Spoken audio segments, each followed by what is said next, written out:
Good evening, everyone. Welcome to the weekly Soul of the Parsha class. This is the class for Parshat Lecha, and the question we want to start out with today is a very important question. It's the question, what is the place of self-actualization, individualism, finding your own unique voice and your unique self in the world, and how can we reconcile this desire to be my own special self, not to be like anyone else, not to copy other people? How do we reconcile this with the idea that one should be selfless and one should transcend one's ego and not make a fuss about oneself and not try and be someone special or someone who's the center of things? So these are two very basic questions we're dealing with in our lives. On the one hand, we know that each soul is very unique, very special, and we know that the reason we came down into this world is because we have something unique to contribute, and therefore we need to discover what this something unique is, what is special about us, what is the special kind of talent or special kind of gift that I need to bring to the world.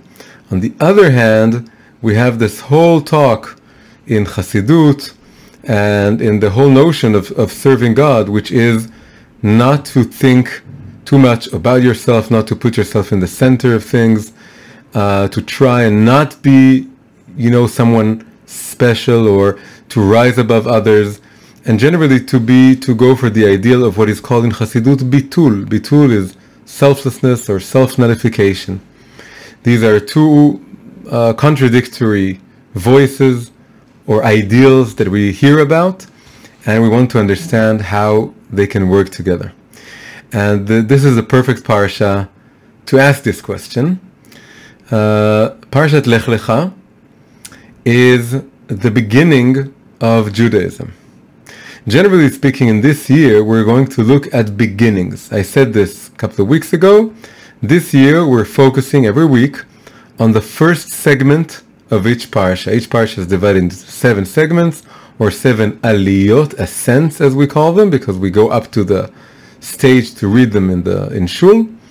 And so this year, we're going to focus every week just on the first segment, right? This is a 7-year endeavor. I don't know if I'm going to make it, but that's the challenge for this year at least. So every week we're going to look at the beginning of the parsha, meaning we're going to focus on the name of the parsha and how it begins, how it starts. It's like reading just the opening of books and try and analyze the opening. And every time we look at the first segment out of 7, it also means this is the segment that corresponds to the attribute of chesed, loving kindness. So every time that something begins, we want to start something new and we want to open a new page and open a new parsha, we should do so focusing on the emotional attribute of love, of kindness, of giving, of coming out of ourselves. So in this parsha, this is especially felt because we are not completely introduced to Abraham. He was introduced at the end of the previous parsha, something very special, that Noach appears at the very end of Parashat Bereshit, and Avraham appears at the very end of Parashat Noach. So it's like a kind of like a cliffhanger that just before the parsha ends, the protagonist of the next parsha appears. So we were introduced to Abraham at the very end of Noach, but we are properly introduced to Abraham in this parsha. And Abraham, of course, is the embodiment of the attribute of chesed, of love, of hospitality, of going out of himself and reaching out to other people and teaching them and getting them through love to be closer to Hashem or closer to themselves. So this is Abraham coming into the picture in the very first segment, the chesed segment of this parsha. So every week something is beginning. But in this case, what's beginning is very, very monumental. It's in Genesis, in Bereshit, was the beginning of the world. And then in Noach, it was the beginning of human perfection as it rises against the backdrop of human corruption. Humanity at its best, along with its weaknesses and faults, as we examined last week. And in the third parasha, it's the beginning of Judaism, because Abraham is the first Jew, or the word Jew is not yet used. It's a later word. The word is Hebrew, Ivri. And this is, in this sense, there's something revolutionary going on. There's something new, a novel way of understanding the world, of understanding God, and trying to pave that way for us to follow. So in the first segment, we're introduced, or again, introduced more properly to Abraham, and we're introduced in the way that it starts with God's speaking to him, God speaking to him and telling him, Lech Lecha me'artzecha u'mimoladetcha u'mibet avicha el ha'aretz asher arecha. I'm translating. God speaks to Abraham. He's not yet called Abraham. He's called Avram. There's later on a letter will be added to his name, and it'll change his destiny. But he's addressed by God, and God is telling him, Lech Lecha, go unto thee, or simply translated is go forth, but more with the exact translation would be go unto thee from your land and from your birthplace and from your father's home to the land that I will show you. And he doesn't tell him which land it is. We know it's Canaan, but for him it's an unknown future. This is an amazing, beautiful, very deep opening, and God, and of course Abraham obeying this kind of decree which comes to him and tells him, go, come out of everything that's familiar to you, everything that you know, your childhood landscape, your childhood culture, your childhood language, your childhood customs, everything you thought you were, everything you were told you were, but it's not necessarily what you are. At some point you have to find out for yourself what is your true self and what is your true calling and your true destiny. Go out, go and find yourself, discover yourself. Go out from the land that you know to the land that you don't know, the unknown land. This movement, it's on the one hand, it's obeying God's decree. It's not Abraham deciding on his own, I think I'm going to take a walk, I think I'm going to explore the world, I think I'm going to walk around the world. No, he's not going out on a trip or a journey, he's not going in circles, he's not going just, to a trip around the world. It's the opposite of going in a trip around the world. Trip around the world is aimless and goalless, the goal being maybe to just discover who I am. No, Abraham, the goal is set for him from above. So on the one hand, it's absolute nullification. God is telling him go, and he obeys. Says, I'm going. Where? He says, I'll tell you later. Okay, I'm going. He goes. So it's not him, it's not his ego, it's not his plan, it's not his wish. On the other hand, this is something absolutely individualistic in the sense that the command, this divine decree that is, again, not coming from within Abraham, but coming from outside of him, this command is, I want you to stop identifying with everything that's familiar to you. Don't identify with who you think you are, and I want you to discover who you really are. But I want you to discover who you really are by letting go of everything you think you are. So we have in one sentence, in one decree, two opposite powers coming into play. One is that Abraham is completely not thinking about himself, and the other hand, and the other aspect of all of this is that Abraham is becoming an individual. He's becoming different from all of his surroundings, different than his father. He's not going in the footsteps of his father. He's not going in the footsteps expected of him. So he's becoming this unique, revolutionary entrepreneur in a way. He's the entrepreneur of Judaism.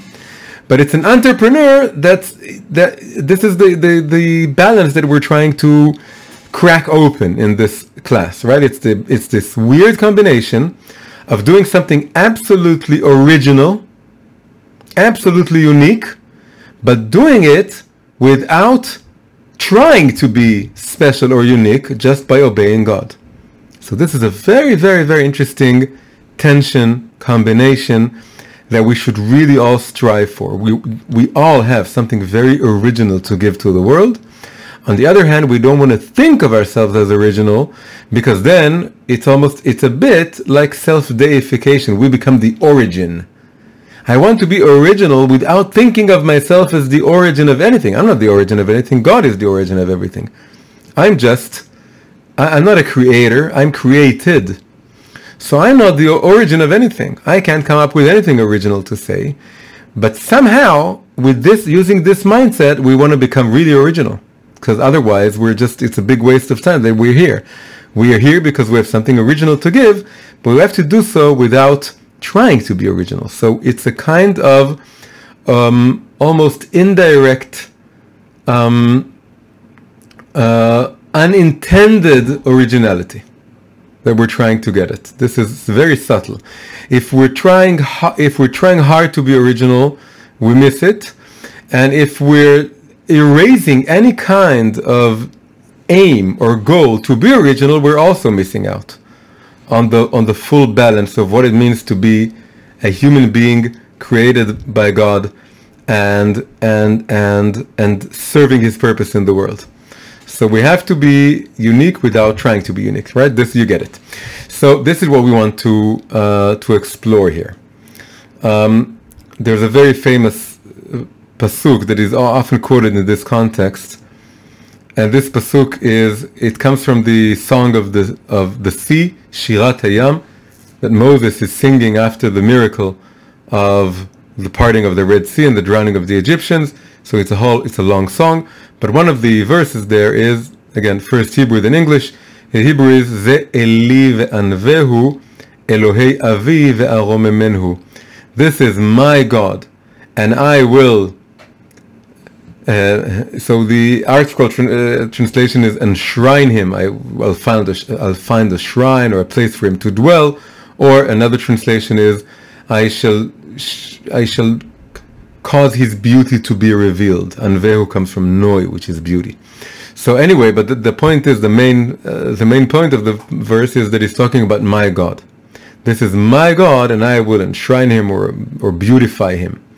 And then the continuation of the verse is the God of my father, and I shall exalt him. And the idea goes that first you have to praise your God, and only after that should you praise your father's God.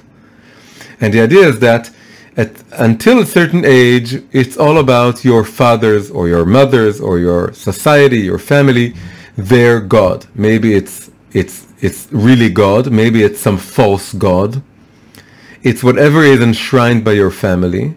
But so obviously, if it's false gods, you shouldn't follow them. But the chidush here, the big novelty of this verse, is that even if you grow up in a frum, religious, kosher, righteous home, even then you should sing, "This is my God, and I will again enshrine or beautify, see the beauty of my God." And then, as a second stage, I can go back to the God of my father and also exalt him. The idea is that once we reach adolescence, once we reach an age that we're starting to think for ourselves, we should all do what Abraham did. Abraham rebelled against his idolatrous father. This is the Lecha of this parasha, that he said, I need to find my God, not my father's gods. I don't believe in those gods. I need to find my God, and it's a special rapport, very intimate, very internal, that only I have with God. And I hear the Lech Lecha, the go unto thee, and I follow it. But even if your father isn't terach, isn't an idol worshipper, your father could be very, very religious, even then you should say, well, it's still the way he approaches God, the way he relates to God is his way, not mine. So this is again the birth of Judaism, and the beginning of the journey of Abraham is a call for the personal journey of each and every one of us. Each and every one of us needs to heed this voice that tells him you need to find not your own God, because there's only one God, but your own special connection to God, which has to do with your own special self. God's essence, unknowable, unfathomable, ineffable, you can't explain it to others, is deeply connected to your own deepest and most unique essence, which again can't be really communicated. So it has to be this very deep connection between you and God that's completely private, completely individual, and that causes you to go further. Now let's open this up a bit more, because really all this was just introduction. Now what we want to do is we want to explore this tension that I put in the introduction. We want to explore this tension just by looking very, very closely at the two words Lech Lecha, go unto thee. There's a lot of really interesting things going on in these two tiny words, each word just 2 letters long, and if you take away the punctuation, the vowels, they're the same word. It's Lamed and then Chaf. Lech Lecha. It's pronounced differently, but if you look at the Torah scroll, you can't see the difference. So, accepting the regular punctuation, the first word Lech means, of course, go, walk, more precisely. And the second word Lecha, again, same letters, different punctuation, means to you. So Lech Lecha, identical words, but different punctuation. First word becomes go, go out, come out of your perceived self, your self-image, who you think you are, what you know, what's familiar. Because when we go out of the door and we start walking, we distance ourselves from where we came, from where we were born and what we know. We're going into an unknown. So the first verb is going out and walking, which means really going out of yourself. And the second word, Lecha, is the very opposite. Lecha is to you. To you isn't going outside, it's coming back inside. It's not going, it's coming. And it's, again, going back to identifying myself with something. Lech is disidentification, and Lecha is identification, or in this case, and that's part of the point that I'm trying to get across, it's re-identification. You're identifying yourself with something new, because otherwise we wouldn't need the first Lech, the go. You don't need, if your self-image is who you are, you don't need to go anywhere. You're perfect. But the idea is that the first word gets you out of who you think you are, so you need to disidentify, walk away from what you identified yourself with. And then Lecha is now you need to discover who you really are and re-identify with this. So something is very interesting is going on here. Again, the question is individuation, finding your individual unique self. And we see here that there's this tension between first having an image of what I think it is and coming out of it, and then but then also finding something that I can hold on to, and it builds my unique personality. Now, this question of individuality is very interesting, and if you look across the world, you see different kind of models. So many societies, almost all societies, have some kind of model for individuation, in which people discover what their traits are and what their talents are. But it's not always like this. Many societies, you inherit, for example, your parents or your father's job. He has a certain skill, and you're his apprentice, and then you continue that, and you don't even think about changing profession. Or it used to be like this in many societies, still is in some societies. We all know that India has a caste system. A caste system means you don't aspire to change your caste. So the idea of individuation is very much qualified in all kinds of societies, and the more traditional the society, the less individuation we can see. The most extreme kind of individuation we see in modern Western culture.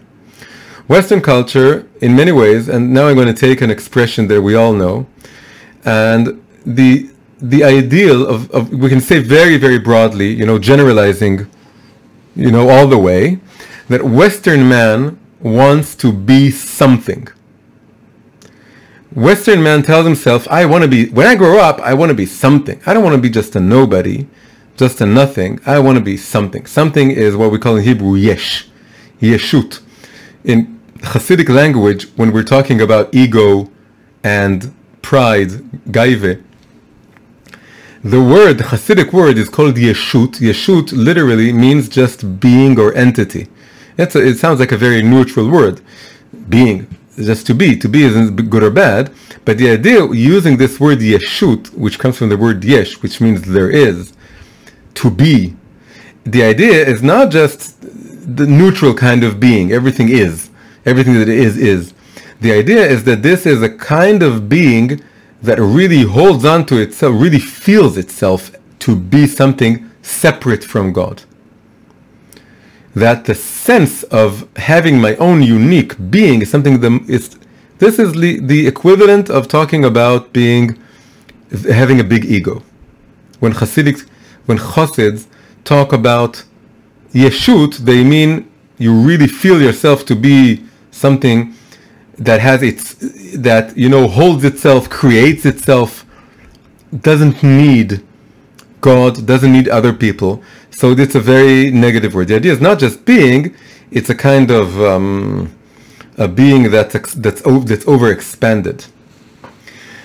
So Western man, the West very much encourages egoism, and so of course everyone will talk about not just thinking about yourself, not being full of yourself, and being kind to other people, and poets all over the West have written poems about this, and nobody likes someone who's egoistical or who's only thinking about himself, clearly, but and yet it's something that in Western culture you don't need to be ashamed of having ambition, of having pride, of setting goals and trying to go for those goals, of being very, very much confident, and even in many places of praising yourself. If you don't overdo it in a way that it's obvious that you're in love with yourself, it's still very much okay to praise yourself and to aspire to be something. Now let's go to the opposite extreme. Opposite extreme is often associated, and for good reason, with the East, and especially with Eastern religions. Not everyone, of course, but as we said, also in the East, individuation is far weaker because of the caste system, because it's more traditional societies. Not talking about Japan, more thinking about something like India, but when you go to the religions, whether it's Buddhism or Hinduism, the talk is that the utmost goal of being holy, of being spiritual, of doing spiritual work is not to have an ego at all. It's the polar opposite of the Western man who wants to be something. The Eastern saint or holy man or religious person wants to be nothing. That's what he wants. He wants to be nothing. He wants to reach some sort of nirvana, some sort of liquidation or evaporation or extinguishing of the sense of self, of ego, and just to sort of melt with the godly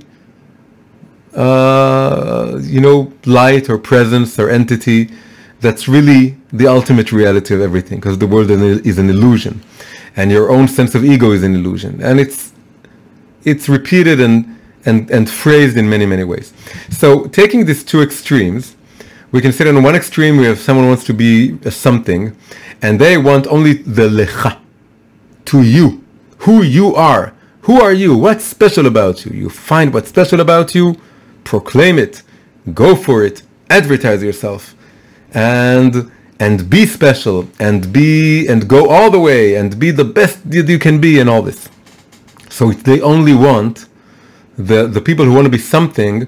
They only want Lecha. Then the other people who want to be nothing, they only want the Lech. They only want the to go out of yourself, come out of yourself, disidentify with your body and with your psychological traits, and of course with the outside physical world and with property that goes without saying. You're not your property, you're not your body, and then you're not even your perceived sense of self. That's also an illusion, and you want to just lech, go until you become nothing. Right? What is Lech Lecha then? What is the Jewish ideal? Do we want to be something, or do we want to be nothing? So I think the answer is that the Jew wants to be something from nothing. Just as the creation of the world is God created the world yesh me'ain, something from nothing, meaning nothing came first and then came something, it's exactly Lech Lecha. Lech is first you want to be nothing, and out of being nothing, you want to be something. So you want to be something out of nothing. And being something out of nothing isn't being nothing. And it isn't just going straight to being something. Ultimately, you do become something. Ultimately, it's more like the West than the East, in the sense that we want to be something, in the sense that we want to give something, as I said in the beginning, original and unique and special to the world, because every soul is special. We don't think the world is an illusion, and we don't think the sense of self is an illusion. On the other hand, we're not going as the Western ambitious man, the self-made man who wants to build his character and to sanctify the self-image of himself. If you would go there directly, we would be just like this very modern Western secular egoistic world that has a lot of ego man. We want to be a different kind of something. It's a something that comes out of first trying to be nothing, not trying to be special at all, trying to be not special. And the kind of something that emerges out of this striving to be nothing is a very different, more subtle, more rectified kind of something, more rectified kind of ego. So we want ego, but we want a rectified thin ego. We want an ego with a diet. So the Lech, when you walk, you burn calories. So the walking, the Lech, is all about shedding all the unnecessary calories of your ego, not in order to be like an ascetic oriental monk that wants to disappear from the world, but in order to have a rectified ego and to be a rectified individual. Now, so this is very important, what we have here now. Right? It's very beautiful just to think about it in this way. That the two words Lech Lecha, the first is going out and it's disidentification and nullification and selflessness, the opposite of to you. But this is just a path, a means of getting to you, to discovering who you are, but in a different way. Now, as I said before, if you take away the punctuation marks, and if you just look at the two words, again, it's two letters repeated twice. It's Lech, and again the same two letters. So that means that if you take away the punctuation, you can read it in at least two more ways. The first is Lech, Lech. Go, and again go. Two walkings. You have to go for two walks. One walk isn't enough. Again, the simple reading is you walk and you get to yourself. But now we want to open up two new readings. One is you walk and then you walk some more. So it's two walks that somehow coexist. And the other way, of course, of reading it is reading both words as Lecha. Lecha, Lecha, to you. So it could be either take a walk and then another walk, take two walks, or it could be to you and again to you. There must be two yous, to us, to me's, to which I go. So again, when we have a tradition of punctuation, the tradition of punctuation is it's Lech Lecha. First it's Lech, then it's Lecha. But looking at the Torah scroll, that's what we read when we in the synagogue on Shabbat or twice a week. We just look at the words and we can imagine them to be Lech Lech or Lecha Lecha. So it's two walking and two kinds of self. And something else, another thing, and the thing that's interesting about these two words is if you look at their gematria, each word is, the numerical value is 50. So Lech is 50 and Lecha is again 50. So it's 50-50. Altogether, Lech Lecha is 100. 100, of course, is a very important number. It's 10 squared. We have 10 fingers and we count to 10 and it's 10 squared. It's a beautiful number. And 100 is also the numerical value of Yofi, beauty. At the end of the first segment, when Abraham and Sarah get to Egypt, he notices how beautiful she is. So Lech Lecha is the numerical value of Yofi, beauty. So, but each word is, and also 100, we use today the 100 as an image of perfection because we're using percents. So 100 is like 100%, and 50 is like 50%. So it's very obvious that each of these words is 50% of the whole picture, that the two me's, Lecha Lecha, each one is 50% of the full me, and also Lech Lech, each journey, the first walk and the second walk is also, each walk is 50% of the picture. On the other hand, if you take the word Lech and you flip the two letters around, you get the word Kol. Kol means everything. Kol is like 100%. So again, it's very interesting. Lech, each word equals 50, but if you turn the letters around, it becomes everything. So each word is each me, each Lecha is everything, but it's also just half of something. There's a lot of interesting paradoxes going on here. That altogether it's 100, but each word also means Kol, everything, but it's a mini everything. It's everything that a 50% can be, right? So, and also interestingly, when Abraham hears this command of Lech Lecha, go unto thee, he is 75 years old. He's not young, but he's not very old either, because what age does he reach? He dies at the end 175, meaning the revelation of Lech Lecha comes to him exactly 100 years before he passes away. It prepares him for the next 100 years. This command, this revelation, it's also in our own life. Sometimes we have this one moment of so to speak, divine revelation, of inspiration, and it can give us fuel, energy for 100 years. And it's just two tiny words, Lech Lecha, but they fuel him for 100 years.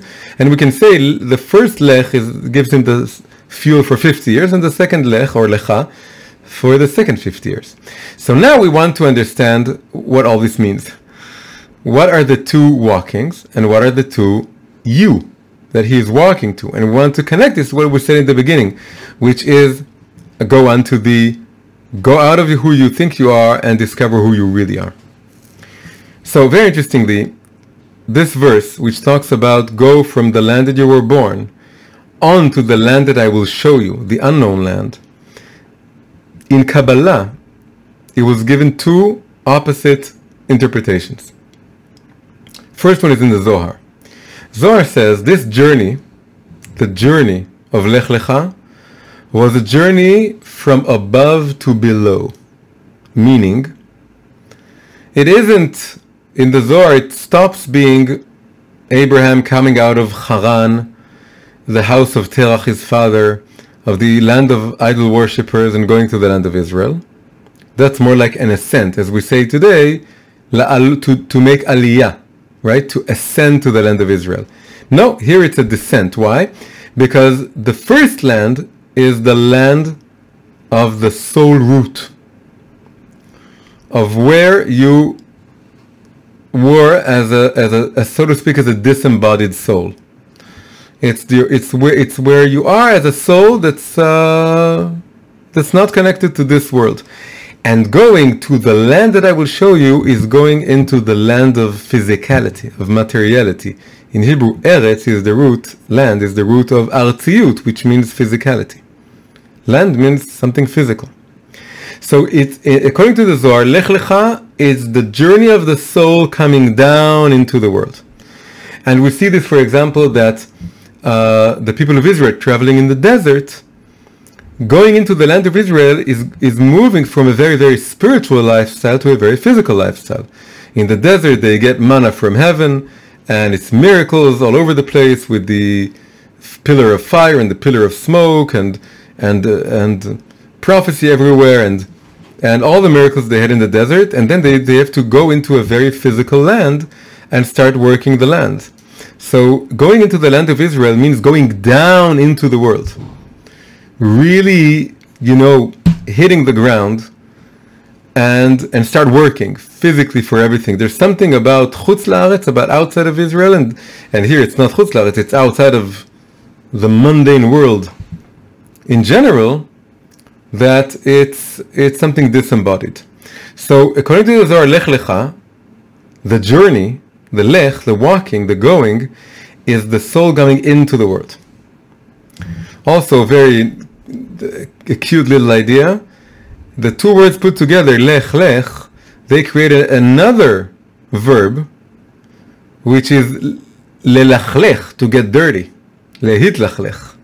So Lech Lecha, that goes with the Zohar's interpretation. It's going from the world of the souls, from the higher worlds, to this world. You become dirty. You have to get dirty. To turn this world into the dwelling place of God, you need to get your hands dirty. So Lech Lecha is getting dirty and going into this world. But then we get the Arizal. The Arizal, the Holy Ari, he gives the exact opposite interpretation. He says Lech Lecha is from below to above. As we say today, to make Aliyah to Eretz Israel, to ascend to the land of Israel. He was in the land of idol worshippers, he was in the land of Klipot, and he had to ascend to a more spiritual, more holy land, and that's where he became what he was meant to become, a servant of God, who's able to communicate fully with God and do his bidding. If you stay in the land of idol worshippers and in the land of very coarse materialistic societies, you can't discover who you really are and discover your calling. So you need to go up and elevate yourself and climb this metaphorical stairway and reach your full spiritual potential. The exact opposite of the Zohar's interpretation. So we have again so of course this goes with what I said before. We can read the whole thing as Lech Lech and as Lecha Lecha. And there are two journeys here. We want to say that both interpretations are equally and simultaneously true. And now we want to figure this out.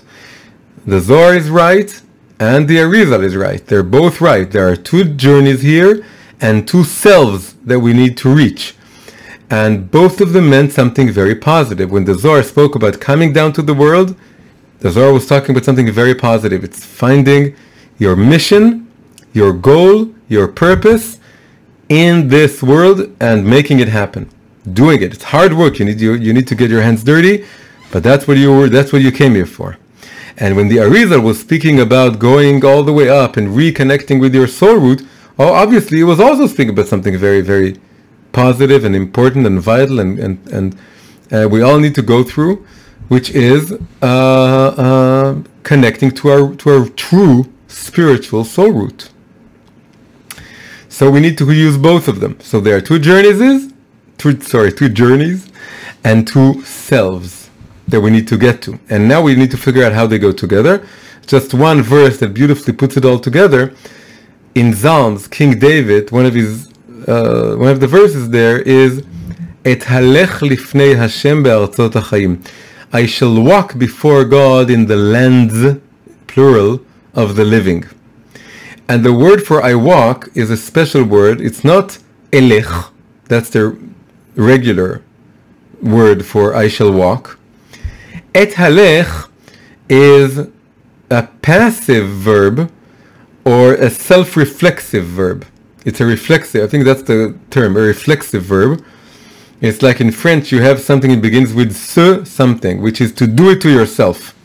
So et halech is, in Hebrew it's called hitpa'el. It's something you do to yourself, so to speak. So the idea is that et halech is I go to myself. Right, that's King David's words. I go to myself before God in the lands of the living. Two lands. The lower land, what the Zohar spoke about, and the higher land, what the Arizal spoke about. So a beautiful verse used by David that really embodies the duality of these two interpretations. Okay, so what does it mean to go up, and what does it mean to go down? The order we first said the Zohar, which is going down, and then the Arizal, because that's also the historical order. First the Zohar, then the Arizal. But if we want to understand it, we should really go, it's better to go in the opposite order, similar to what we said, Lech, come out of yourself. That's more like going up, like the Eastern monk who wants to elevate his soul and shed his identification with his body and personality and so on. So first we need to go backwards in time, and first we need to look at the Ari's interpretation and then the Zohar's interpretation. So first it's Lech, mostly, again, they're both Lech and they're both Lecha. So we can flip the order. But the simpler reading, of course, is first it's Lech and then it's Lecha, which means first it's the elevation and then it's the descent. But as we'll see, they really, really go together.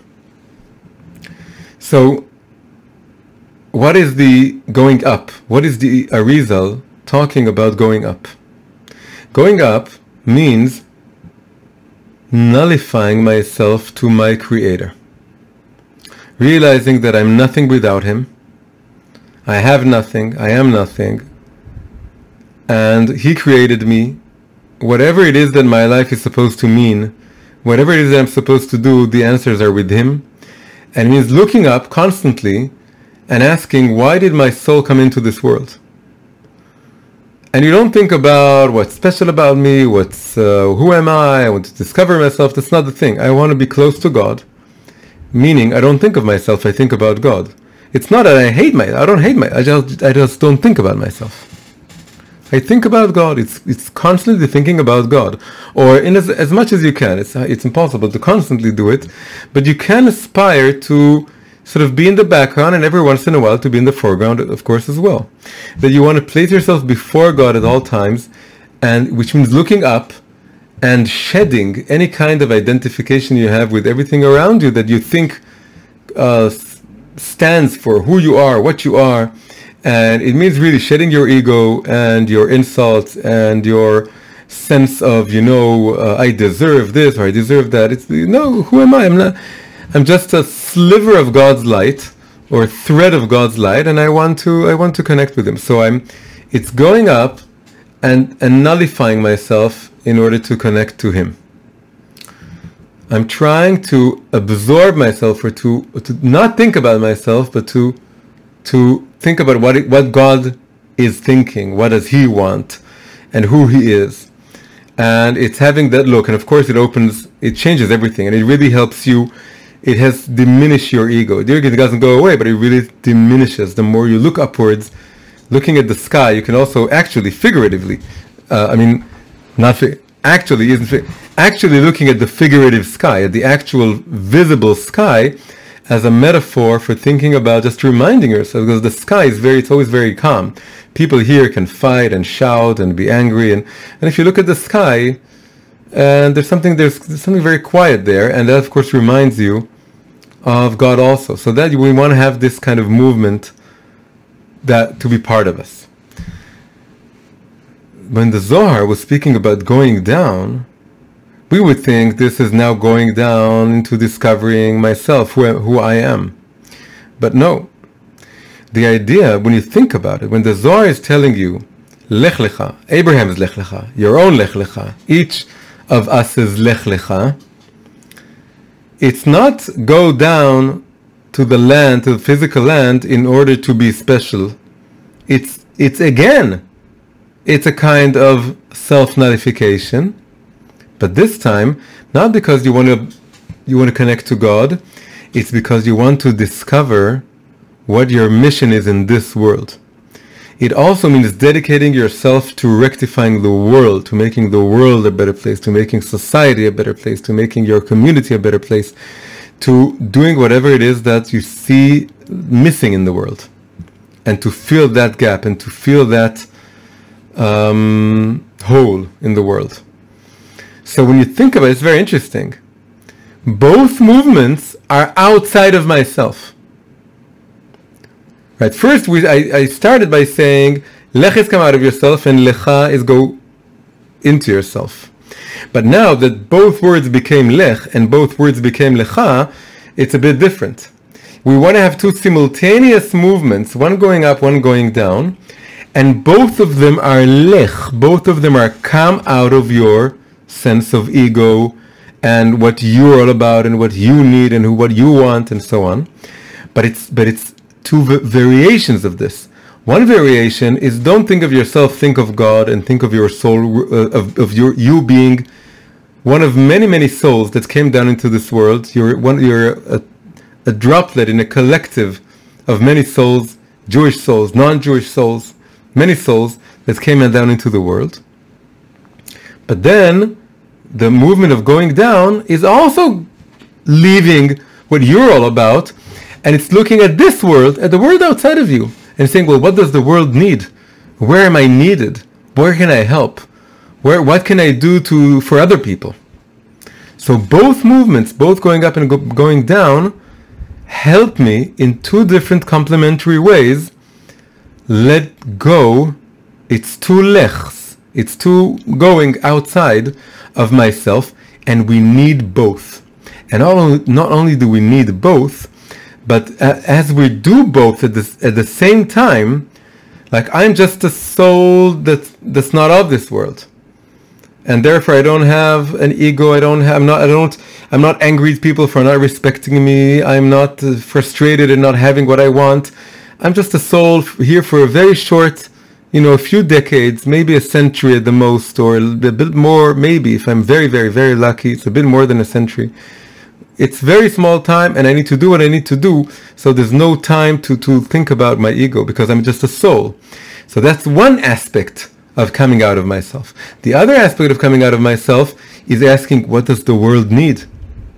The world there's people that are starving, and people that are lonely, and people that are confused, and people that are lost, and things need to be done. So I need to go out there and do what needs to be done.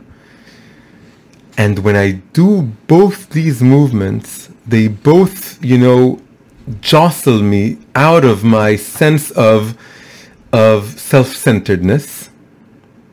And the beautiful thing is that the more I do, and then now we're getting to the main point, it's not just to lech, to go out of yourself upwards and go out of yourself downwards. It's also to lecha, it's to you. Because the reason we're elevating to God and descending to this world is not to disappear or to be no one. It's we constantly listening for what is my special, unique shlichut, mission in life. I'm just a thread of God's light, but I have a certain color that other souls don't have. I'm just here to help the world, but I have talents that other people don't have.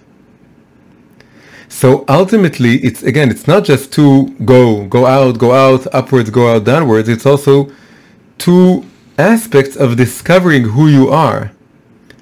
Discovering what your special soul root is, that's going upwards, and discovering what your special mission is, that's going downwards. So, and this is when we use these two aspects or dimensions, both movements act as they complement one another, as helping me go through the stage of first being nothing. I want to be nothing in the sense that I want to think of myself as one of God's souls, here just for a while, but that's where I belong.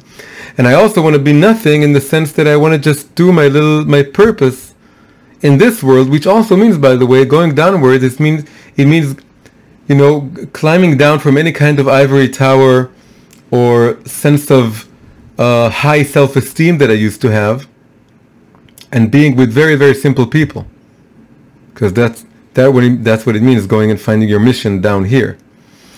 So both these movements help me first be nothing, and then as I do them, I can gradually discover, both up there and down here, and it really goes together. It's like Malchut and Keter, the lowest Sphira and the highest Sphira, being somehow mysteriously, intimately connected. The more I connect to my soul root in the Keter, and the more I connect to my mission, where I'm needed, where I'm called on to be in this world. That's my Malchut, my own personal kingdom, my vocation.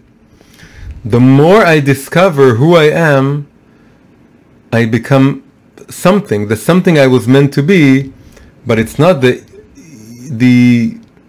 ego something. It's not the self, full of itself something. It's an emptied something. It's a more tender or a more subtle kind of something.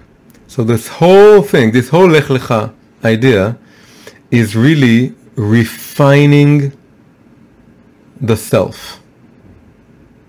It's refining the self. I start out with having a very solid sense of self. Both calls of go away from yourself are two ways that we need both to shed my self-image, my false self-image. And then as these two movements morph into Lecha, into to you, you're able to discover who you really are, but not because you were looking, not because you were trying hard to be special. The exact opposite. You were trying not to be special. And the more you try not to be special, the more truly special you become, because you simply are special. Don't try to be special, you already are. And you just need to get rid of everything that stands in the way of your unique self and the way you lead your life. And you do this by not trying to be special. I remember when I was in art high school, and we tried very hard to be original in the way we drew and painted. We wanted to have a unique voice, because it wasn't obviously it wasn't a class in classic schools, of art schools. In the first few years, no one would ever encourage you. They would discourage you from trying to do something original, and they're right, because they're doing first Lech and then Lecha. First, go away from any kind of sense of trying to be special, and just learn the techniques and learn from the masters. But I was in a postmodern school, and the postmodern school was all about everyone has to be special and different. And I remember very vividly that the harder I tried to be special, to find my own unique style and do something original that no one ever did before, the more banal and cliche and unoriginal what I did was. Because the truth is that individuality and individualism don't go together. If individualism, having the ideology of being an individual, trying hard to be an individual, gets you farther and farther from your individuality. Your individuality can only come about when you're not trying to be special. And what we learned, what I hope we learned, what we tried to learn from this shiur, is that this phrase Lech Lecha, first it tells us that's the general idea. You have to come out of yourself in order to discover yourself. You need to be something that comes out of nothing, and the nothingness of it is still, the something is tinged with nothingness, in the sense that it's not full of itself. And then looking more closely, we were given two tools, two techniques, we can even say, of going about this, right? Generally speaking, it's come out of yourself, go back to yourself. First be nothing, then be something, refine something. But then looking more closely at the two interpretations, we arrive at two ways of doing this. which we need both. The first is trying to be nothing upwards, connecting to my soulward, thinking about God. The second is trying to be nothing in the sense of not thinking of myself as any higher or better than the simplest of people, and together with them just finding my very small role in this world and fulfilling it to the best that I can. And doing this together enables us to be who we are meant to be truly, and not who we imagined that we were meant to be. So this is our class for Lech Lecha for this week. Hi, if you enjoyed this video, please press like and subscribe to the channel. Also, please consider supporting me on Patreon. Patreon is a platform for supporting independent creators. You can find the link in the description below. Thank you very much.